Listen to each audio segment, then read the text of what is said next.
하나님의 말씀은 사무엘상 6장 1절에서 15절에 있는 말씀입니다. 다윗이 이스라엘에서 뽑은 무리 3만 명을 다시 모으고 다윗이 일어나 자기와 함께 있는 모든 사람과 더불어 바알레라 유다로 가서 거기서 하나님의 궤를 메어오려 하니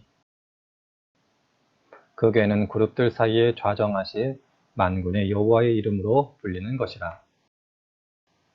그들이 하나님의 궤를 새 수레에 싣고 산에 있는 아비나답의 집에서 나오는데 아비나답의 아들 우사와 아요가 그 새 수레를 모니라.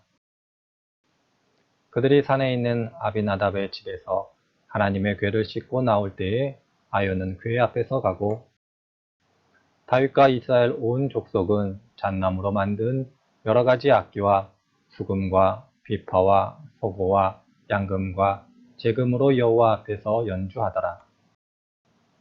그들이 나곤의 타작마당에 이르러서는 소들이 뛰므로 우사가 손을 들어 하나님의 궤를 붙들었더니 여호와 하나님이 우사가 잘못함으로 말미암아 진노하사 그를 그곳에서 치시니 그가 거기 하나님의 궤 곁에서 죽으니라.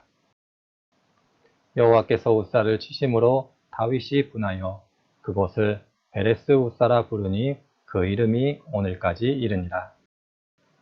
다윗이 그날에 여호와를 두려워하여 이르되 여호와의 궤가 어찌 내게로 오리요 하고 다윗이 여호와의 궤를 옮겨 다윗성 자기에게로 메어가기를 즐겨하지 아니하고 가뎃 사람 오벳에돔의 집으로 메어간지라. 여호와의 궤가 가뎃 사람 오벳에돔의 집에 석 달을 있었는데 여호와께서 오벳에돔과 그의 온 집에 복을 주시니라. 어떤 사람이 다윗 왕에게 아뢰어 이르되 여호와께서 하나님의 궤로 말미암아 오벳에돔의 집과 그의 모든 소유에 복을 주셨다 한지라. 다윗이 가서 하나님의 궤를 기쁨으로 메고 오벳에돔의 집에서 다윗성으로 올라갈새 여호와의 궤를 맨 사람들이 6걸음을 가매 다윗이 소와 살찐 송아지로 제사를 드리고 다윗이 여호와 앞에서 힘을 다하여 춤을 추는데 그때에 다윗이 베데봇을 입었더라. 다윗과 온 이스라엘 족속이 즐거이 환호하며 나팔을 불고 여호와의 궤를 메어 오니라. 아멘. 오늘 함께 읽은 사무엘상 6장에 있는 말씀은 하나님의 궤를 옮기는 어떤 사건을 우리들에게 보여주고 있습니다. 이 사건 속에서 저희들은 신앙의 3가지 교훈을 발견해야 됩니다.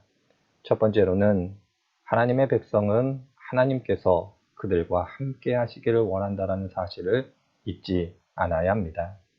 믿음의 본질, 신앙의 본질 가운데 중요한 것이 있다면 그것은 사람이 하나님을 먼저 찾은 것이 아니라 하나님께서 죄 많고 허물 많은 인간을 먼저 찾아오셨다는 겁니다.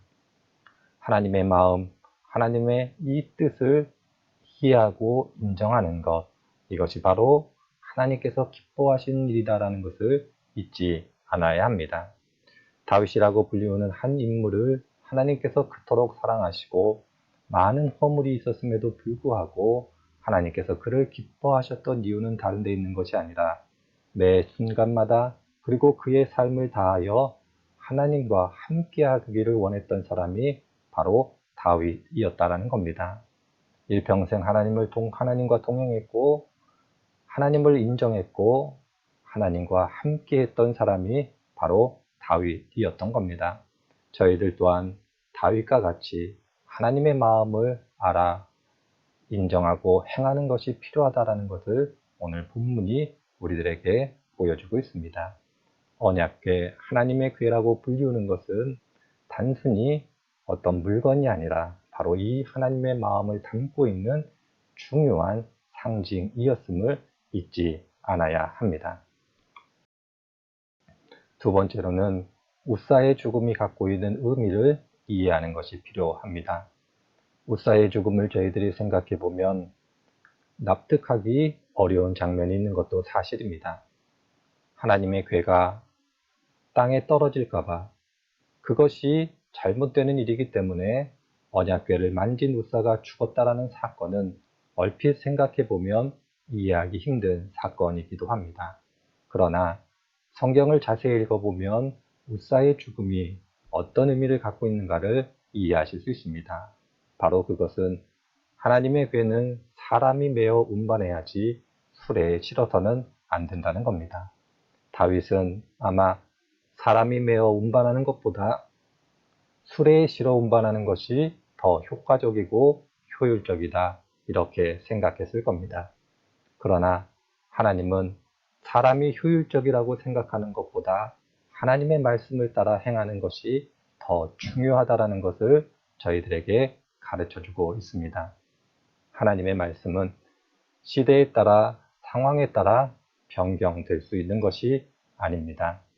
하나님의 말씀은 하나님의 말씀으로 시대를 초월하여 존재하는 것이지 그 시대마다 다르게 이해되고 다르게 변경될 수 있는 것이 아닙니다. 물론 성경이 문자주의를 말하거나 문자주의를 강조하는 것은 아닙니다. 그럼에도 불구하고 하나님의 말씀이 가지고 있는 가장 중요한 의미, 뜻, 그것을 자신의 환경, 처지에 따라 자의적으로 변경함으로 신앙생활해가는 그러한 위험성을 오늘 우사의 죽음이 경고하고 있다는 것을 잊지 말아야 합니다. 저희들도 인생의 길, 신앙의 길 가운데 어떤 특정한 순간이 되면 하나님의 말씀을 자의적으로 변경해 적용하고 싶은 유혹이 있을 때가 있습니다. 꼭 이렇게 신앙생활해야 돼. 꼭 이렇게 하나님을 믿어야 돼. 꼭 이렇게 하나님의 말씀을 따라 살아가야 돼. 이러한 생각 가운데 하나님을 혹은 하나님의 뜻을 자의적으로 변경하는 경우들이 있습니다. 분명한 사실은 우사의 죽음을 통해서 하나님은 그러한 신앙의 모습이 옳지 않다라는 것을 명확하게 보여주고 있습니다. 다윗의 실수가 있었다면 하나님의 말씀보다는 인간의 효율성을 앞세웠다라는 것, 그 가운데 하나님께서 다윗의 실수, 실패를 보여주고 있다는 것을 잊지 말아야 할 것입니다.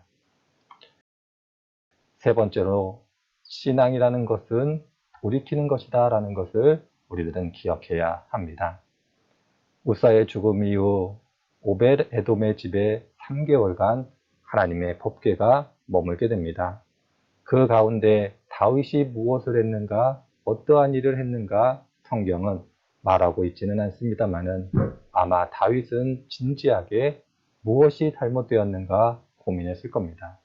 그러는 가운데 자신이 어떠한 것을 실패하고 실수했는가를 발견했을 겁니다. 어떻게 해야 될까? 무엇을 해야 될까? 고민이 많았던 다윗이었을 터인데 오벳 에돔의 집에 하나님의 복이 임재했다라는 사실을 듣고 다윗은 다시금 기뻐하게 됩니다. 하나님은 하나님의 말씀을 순종하지 않고 하나님의 말씀대로 행하지 않아 진노하셨음에도 불구하고 그 진노가 하나님의 본성, 본질은 아니다라는 것을 보여주었습니다. 다윗은 이러한 일련의 사건 가운데 하나님께서는 사랑이시고 하나님께서는 사람을 축복하시기를 원하시고 하나님은 사람들과 함께할 때 복을 주시는 분이시다라는 것을 다시금 깨달아 알고 하나님의 궤를 다시 가지러 갑니다.